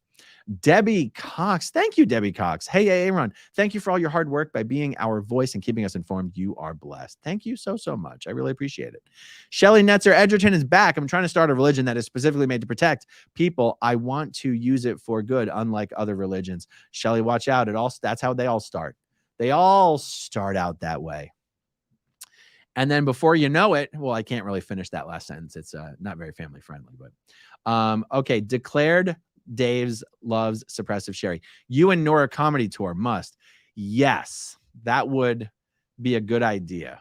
One of these days, now that Mike has a regular show with Amy Scobie, Mike Rinder's like Thursdays with Mike and Amy. I feel like me and Nora have to have a weekly special as well. I'll give her a call after this and we'll discuss. R.O. Louise K, congrats on the 6,000 plus views. Great work with the coverage. Thank you very, very much. Jay Cooper, how about on a personal, how about on a personal friend or family who would want to leave Scientology? Jay Cooper, I'm sorry, I don't understand your question. How about, I don't know what that means, Jay Cooper. Sorry, give it another shot. Natalie Scott, X off the live chat. Click the thumbs up button and then click back on the live chat. Oh, I see. I see what you're saying. Thank you. Thank you for that advice. Hooper, look at your likes. All right, let me jump over and let me see. Do I have a video open? I do. 4,300 likes. That is really awesome, you guys. Hey, if you are one of the 2,000 people watching live right now who hasn't hit the like button, consider hitting that like button. It's totally free of charge, simple and easy, guaranteed to get you good karma. At least that's what they say. SPTV Tattoo Warrior. Good Lord. I already answered that, SPTV Tattoo Warrior. I answered that. I answered it thoroughly and completely. I told a story and everything. You have to, I'll go back and do a little chapter breaks so you can find it later. Joe Cooter, if the facts are on your side, pound the facts. If the law is on your side, pound the law. If neither the facts or the law are on your side, pound the table. Lots of table pounding from the defense. Indeed. I love it. Brenda Martin with the super sticker. Thank you very much. Cher Matthews. I won a sexual assault case a few years back. Your coverage is so spot on. It is putting me back in the courtroom. Your passion for the Jane Does moves me to tears. I feel validates through you. Thank you very much, Cher. I appreciate it. I appreciate it. And I'll tell you guys, the reason I'm here is because the Jane Does asked me to be here. That is why I'm here. That is why I'm doing this coverage, to make sure the coverage was not being given through the filter of only one person and was being given in a way that they appreciated. So that is why I'm here. So to hear people say, oh, Aaron's jeopardizing the entire trial and doesn't care about the Jane Does because of his antics is like, yeah. You know the people who are saying that? The people who don't want you to know that they've already been cut off by the Jane Does and the prosecution and other people months ago. And that's why I'm here. So thank you, Cher. I appreciate it. William Tubb. Will Danny, I think David Miscavige and Tom Cruise be at the coronation Saturday. Charles III needs some tech. Tom Cruise will be there. I don't think David Miscavige will be there. He's not going to show his face in public. Andrew Winecki. Hey, Aaron, just happy to catch a live stream. SPTV. Well, thank you, Andrew. It's so cool to see people catching live streams for the first time after all this time. It really does it does make continuing to do them a lot of fun, knowing that, you know, people who've been watching for years still haven't necessarily had an opportunity to catch a live. So thank you for, thank you for joining me, Andrew. And I'm glad you had a chance to get on, and thank you for the super chat. Okay. Andy Fabulous. David Miscavige, make it stop. Please make it stop. God damn it, Osa. Yes. He's probably using much stronger language than that, actually. Data Chick. Data Chick ATL, Data Chick Atlanta, I think. I've got no dog in this hunt. I've spent about 100 hours with you. Yet I've spent about 100 hours with you. Can't wait to see this organization go down. Head up, heart pure. Absolutely, guys. Absolutely. One step at a time. Ruth Ann McCallop has made it back. Okay, finally figured it out. First super chat. Love your channel and trial coverage. Thanks for bringing in Oh No Nora. She is great. Oh yeah, guys. And speaking of which, Nora over at Oh No Nora has been doing her own daily updates about her thoughts on things relating to the trial and the Celebrity Center and Danny. Fantastic stuff. And now that I'm probably going to be sticking around all weekend instead of going home, I'm sure you'll see more stuff coming out from me and Nora. Marilyn Honig. Aaron, thanks for all you do. Question, going to Chicago next week and bringing Xenu Mike. I heard there's 2 Scientology orgs there. Is that true? No, there's only one. There's only one org there. Now, there might be the org that's occupied and the org that they're trying to open, but they don't have anyone there. So there's 2 org buildings, if that's what you mean. But only one of the orgs is operational. The other org is like vacant. the one that's operational is going to be the old, small, shitty building. The one that's vacant is going to be the brand new, giant, renovated building. So yes, 2 buildings, 1 org. And you should have no problem finding them. That's for sure. But if you need any help, let me know. Janet Hundley. This is the most brilliant chat ever. It's making me so happy to see these numbers for you. Fantastic. Thank you, Janet. It's making me happy too. This is great. 60. Well, we're still at around 6,400. How did Danny Masterson respond to Claire from Care for JC YouTube? He was pretty poker faced the whole time. He was pretty poker faced. There wasn't a lot of reactions going on to her testimony. Oh no, did I really mess it up, Bob? Oh, Bob. Ottaviano. Oh, not Ottaviano. Ottaviano. Bob Ottaviano. Bob Ottaviano. Bob Ottaviano. Okay. I keep saying I'm never going to forget it again, but I'm never going to forget it again, Bob. May Mathis. Off topic. Aaron, did you break both pinkies at some point? They look like mine. Keep up the great work. No, I did not break my pinkies. I just have really weird, weak pinkies with weird tendons. I also have weird little toes. It has to do with, it either has to do with the fact that my brother and I were born very premature, or it just has to do with the fact that my genes are messed up and I got weird pinkies and weird little toes. I didn't realize there was anything weird about my little toes until I was like, 14, and someone saw me, was like, what's wrong with your feet? I was like, what do you mean? What's wrong with my feet? That's what a foot looks like. And I'm like, that's not what a foot looks like. This is what a foot looks like. I'm like, you have Flintstone feet. I've got aerodynamic feet made for speed. And it's actually, I can't play the guitar. I can't even play Guitar Hero, the video game, because my pinky in that direction just has no strength. It's just always been that way. I don't know, but it does make my hands look weird when I hold them certain ways. Thanks for pointing it out, May. Thanks for the super chat. All right, Angie English. What would happen if David, see, when people say DM, I never know if it's David Miscavige or Danny Masterson. So let's figure it out. What would happen if what would happen if Danny Masterson, Scientology, or the defense team leaked the names of the Jane Does? Thank you for everything you do. Angie, nothing would happen. At this point, calling the Jane Does is really more of a courtesy. It's a piece of cake to find out who the Jane Does are. Scientology knows who the Jane Does are. All the former Scientologists in the world know who the Jane Does are, for the most part. It's honestly, nothing would happen. And it's probably the kind of dick move that you could totally expect of them once the trial is over. Once the trial is over, it's up to the Jane Does to decide if they want to say who they are. And some of them will and some of them won't. But I wouldn't be surprised to see Scientology leak some stuff. You know what I mean? Honestly, is there really going to be a ramification? The thing is, for the Jane Does to go as a Jane Doe, it's because they don't want to be known in the world. Like some Jane Does, like, look, I just don't want this to be what people know about me. This isn't what I want people to associate me with for the rest of my life. Some people feel that way. And so I think that's the best way to answer your question, is that it would rob them of that decision being made for themselves by themselves. Okay, Jay Cooper was wondering if you could choose one person. Was wondering if you could choose one person, friend or family, to leave Scientology. Who would it be? Oh, just a friend or a family member. It would be Andrea Butterworth. And I spoke about her in a video recently. And we don't have to get into all that right now.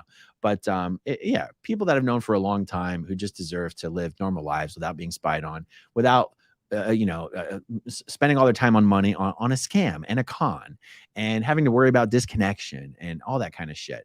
I wish Andrew Butterworth would leave Scientology. How about that? Okay, Ron, thanks for the great reporting. So glad Scientology is finally getting the exposure it deserves. I wonder if any of the true crime shows will do any episodes on Danny Masterson. I bet they will. I bet they will. Bob Ottaviano. See, you tested me, Bob. Bob Ottaviano. I told you, you thought you were going to catch me out. Not this time, Bob Ottaviano. Okay, I think I'm getting really close, guys. Oh, Susie Q. Hey, Aaron, it's official. You're awesome. Thank you, Susie Q. That's what my girls tell me. Actually, no, my girls don't tell me that anymore. They kind of make fun of me. Like, because I have 3 daughters, and they go from that age where you're so wonderful and you're so great, and then they start making fun of you. because it becomes fun to make fun of your parents. And so yeah, no, my kids still pretty much think I'm great. Okay, Magic Mur. I saw an org building in Buffalo, New York during a work trip, and it was so creepy. Oh yeah, the Buffalo building is a weird one. No one in the building from viewing outside. Buffalo, what are there, like 16 Scientologists in Buffalo on a good year? Yeah. Ain't nothing going on in Buffalo. It's always going to look creepy. It's going to look vacant. It's going to look empty. It's going to look quiet. That's how most Scientology orgs look, but Buffalo in particular. Okay, let's see. Tawny TB. Ugh, super chats keep disappearing. Can you check Venmo? Verify if my small test donation so I can send money. Wary of imposters as your channel has exploded. Tawny, I'll check it out. It's hard for me to remember things like this. I'll tell you what, Tawny, the best way to do this, email me at growingupinscientology@gmail.com and say, hey, reminder to do da-da-da-da-da. And then that's the best way to make sure I truly don't forget. Because I will go through my emails. Heather Smith, if you don't play guitar, whose guitar is your daughter playing at the end? No, we have several guitars in the household. It's just not me who plays them. I wanted the girls to play them, but they don't really have any interest either. So we just have guitars lying around. Even the youngest one, who was probably about 4 years old when she did that little outro video, which she didn't even mean to do that. My wife just video recorded her being funny. She's 12 years old now, and she doesn't play the guitar either. But I think now that my oldest and my middle child are getting a bit older, it's kind of a cool thing to do in school to pick up the guitar. So they're starting to pick it up and do things with it. But yeah, it was never me, guys. The Pinkies. Oh, if it weren't for the Pinkies, I would have been in the league. No, if you get it, you get it. Okay, Kitty and Lou. Not hurt. Wait, what? Oh, not hurt with the car's death, just butt hurt. Maybe catch you on the weekend since you're staying. Great local Mexican food, unobtainable anywhere else. That's actually the one thing. No, I did. I went to the Grand Central Market on Broadway, and I had some great Mexican tacos there. For the low price of $45, I had 2 beers and 3 tacos. Or maybe, was that $25? No, it was $40. For the low price of $40, I had 3 tacos and 2 beers. I said, I'm eating lunch at the wrong spot. I don't know what's going on. Yeah, I need to find some good Mexican food. Celebrate freedom. First LS. Oh, first live. What does LS mean? Live stream. First live stream. Ex-Scientologist from childhood. Lost all my family. Been hoping for people like you guys to expose Scientology. Yes. Guys, I'll tell you, one of the coolest things about all this is how many new channels are popping up. I have been harassing everybody to start doing channels. Even if you think you got nothing special to talk about, everyone's got something special to talk about. There's nothing super special about what I talk about other than my experience. But there's 1,000 other people who have experiences different than mine who would have just as many interesting things to talk about. So, guys, I think we're up to over 20 channels on what we sort of colloquially call the extended SPTV network. Anybody who wants to call themselves SPTV can call themselves SPTV. It's really sort of a way to troll Scientology. You don't have to call yourself anything, but you can say, hey, this is my channel and I'm doing SPTV. Like, it's just a way to tell David Miscavige he's losing the game and we're winning. SPTV gets more viewers than Scientology TV, and we don't spend $30 million on infrastructure and programming. You know what I'm saying? I'm doing this video on my goddamn phone. Not just a spare phone that I use as a camera, my actual phone. If you text me right now, I won't even get it because my phone is on the tripod that I'm looking at. That's how low tech SPTV is, and we're still crushing Scientology. So anyway, that was a long response to a short super chat. Thank you, Celebrate Freedom. Thank you for joining us, and thank you for the super chat.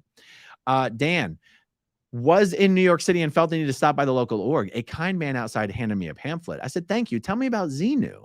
He said, I don't know who that is. I smiled and I said, I know. That's actually really good. That's good.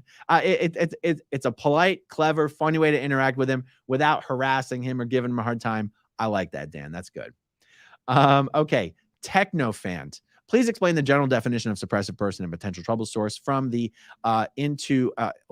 intro course, Overcoming Ups and Downs in Life. Well, generally, a suppressive person is someone who is intent who is stuck in a long ago incident where they were completely overwhelmed, and they're not in present time. They're stuck in that incident. So in their present time environment, they associate everyone around them with the beings in that incident that overwhelmed the person. And so he sees everyone as a threat to his survival. And so he opposes any efforts or movements that will improve people or make them more intelligent or more aware or stronger.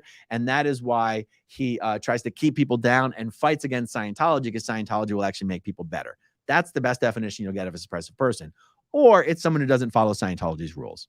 A potential trouble source is anybody who is connected to a suppressive person. There you go, Technoplant. Did I pass the test?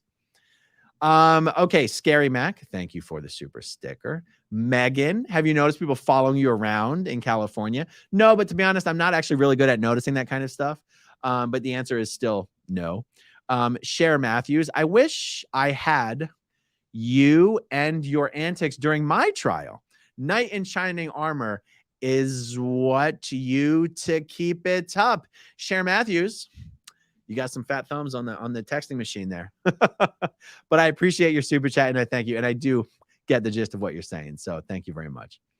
Oh no, please tell me that you didn't get this from you didn't get this from ChatGPT, did you? In shadows, AaronSmithLevin stands, exposing secrets, truth, and you did this on ChatGPT. Court reporting his chosen art. On Scientology he imparts. Masterson's case, the tale unfolds. Aaron's voice, the truth it holds. Okay, I will not be reading limericks from ChatGPT. That's a general business announcement. I'm not just going to be reading limericks or poems from ChatGPT, okay? I appreciate it. That was nice. It was nice, but I don't want to turn the chat into that. So I want to disincentivize that kind of behavior.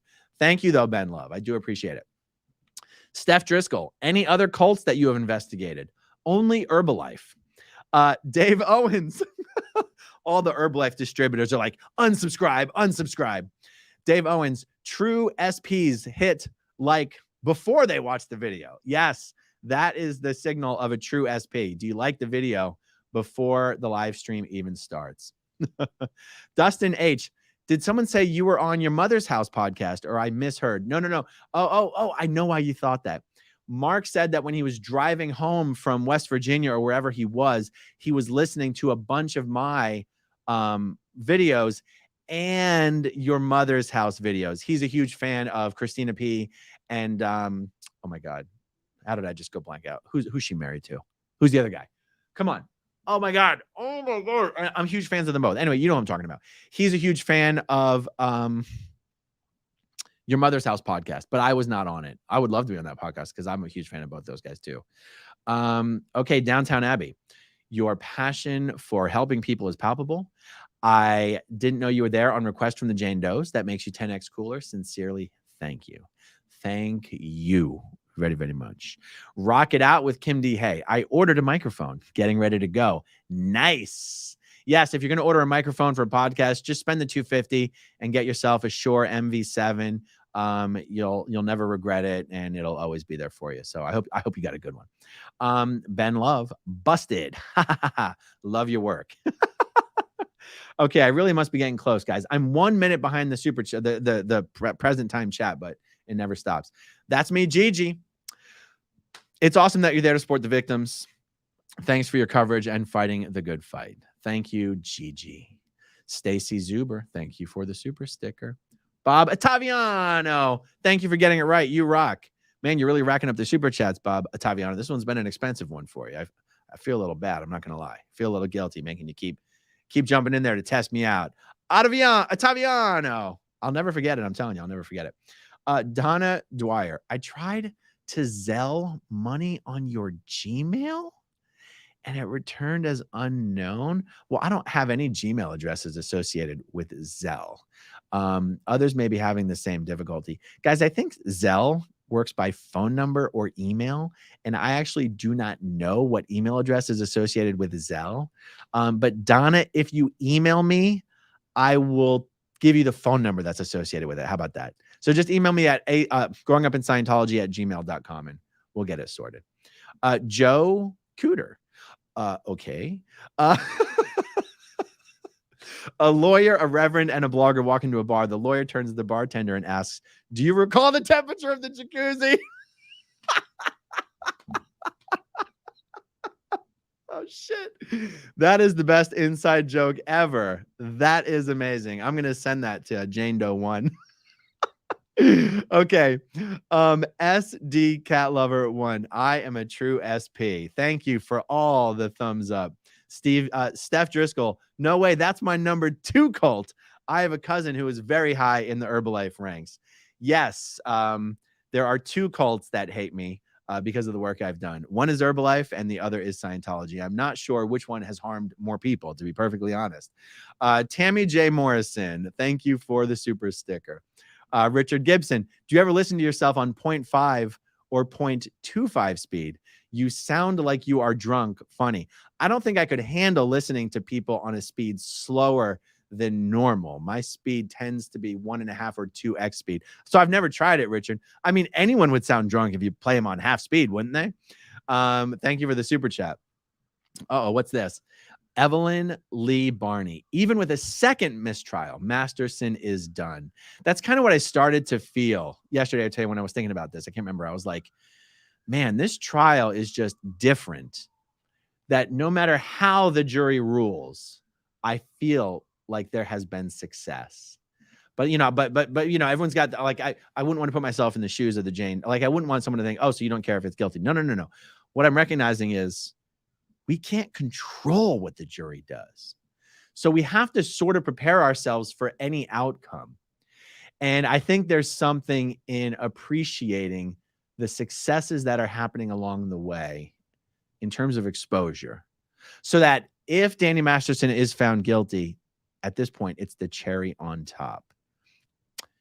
And I'm still quite optimistic that he will be. You know, just mathematically speaking, though, it does give me a little bit of pause, if you will, that all it takes is one juror. All it takes is one juror to have something in their past say and be like, yeah, I had someone accuse me once of something I didn't do, so I don't trust people anymore. It just takes one. Anyway, I don't want to linger on that for too long, but I agree with your sentiment here.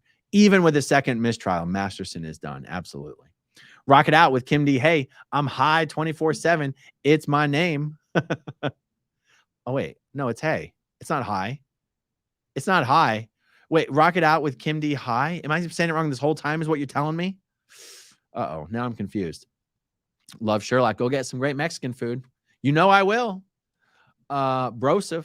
Super chat because I don't want the stream to end. I cannot believe this has been going on for an hour and 45 minutes. It honestly doesn't feel like it at all. I mean, is the sun, what time is it? It's 6:40. The sun's probably going to set soon. Technoplant, ask ChatGPT, did you write this? It remembers all responses and will confirm if the answer is copied verbatim. I didn't know that. Oh, Technofont. I was saying Technoplant. Sorry. Pronounced Technofont. Nice. Okay. I just wasn't paying attention. Jennifer L. My first super chat. Can't help myself. Have to jump in. You're saying the first syllable, and it's O. Ottaviano. Well, Jennifer, how do you know? Do you know him in real life? Because now you're throwing me off. He said I said it right. Now you're messing me up, Jennifer. Ottaviano. I'm going to say Ottaviano. I know a lot of Italians. I feel like I'm pronouncing it right. But now you've thrown me into a state of confusion. I don't know what's happening. B squared. I saw Stephen Mango is going live. Do you guys speak? I've actually never met Stephen Mango or spoken to Stephen Mango before, but if he's doing YouTube again, that's awesome. Erica Annette, F Herbalife, literally jazzed that you said that. Yeah, I mean, they just rip people off. That's the whole business model is predicated on a system of selling a fraudulent business opportunity. That's long and the short of it. Steph Driscoll, way to leave me hanging. Story, video about the Herbalife hate. Maybe I will have to do something about Herbalife one of these days. But guys, I did a very thorough research project into Herbalife for a billionaire Wall Street investor named Bill Ackman. And his fund is called Pershing Square Capital.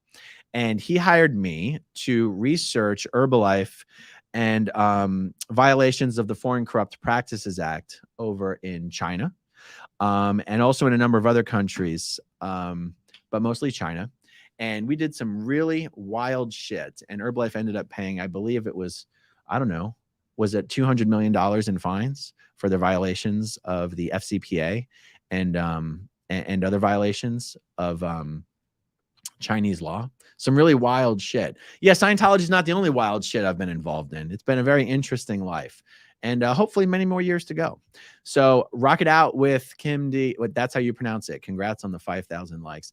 So it's Kim D. High. Okay, so now I'll never forget. Rock it out with Kim D. High. Okay, I'm never gonna forget. Rain virus. Things came up and couldn't make it to court. Perhaps Friday or next week. Rain virus. Court is closed on Friday. So if you can't make it on Friday, come on Sunday or any day next week. I think court's open every day next week. Okay, Jennifer L. Oops was supposed to be an exclamation point and not a question mark. Bob is first syllable AH or OH. Okay, so we're going to keep doing this. So this is how it's going to go. Pat Shore, over 5,000 likes. Super cool, you guys. Oh my God, we made it. We hit the end. That's it, guys. Thank you, everyone, for watching. Thanks for sticking in there with me. Oh, shit. You guys beat me to it. Real quick, Stacy Zuber, thank you for educating us on Scientology, and you're amazing with the work you do for the Aftermath Foundation. The entire team is unbelievable. Bless you. Thank you very much. And this is it, guys. Maybe Tom Cruise needs to be the lawyer and shout, I want the truth. You can't handle the truth. All right, guys, that really is. We have to end it on a Tom Cruise movie quote. Thank you guys for watching. Thank you to everyone who watches until the very end, and I'll talk to you guys soon. Okay, if you want to see my rock and roll songs, click right on this guitar. And if you want to see a different one of my videos,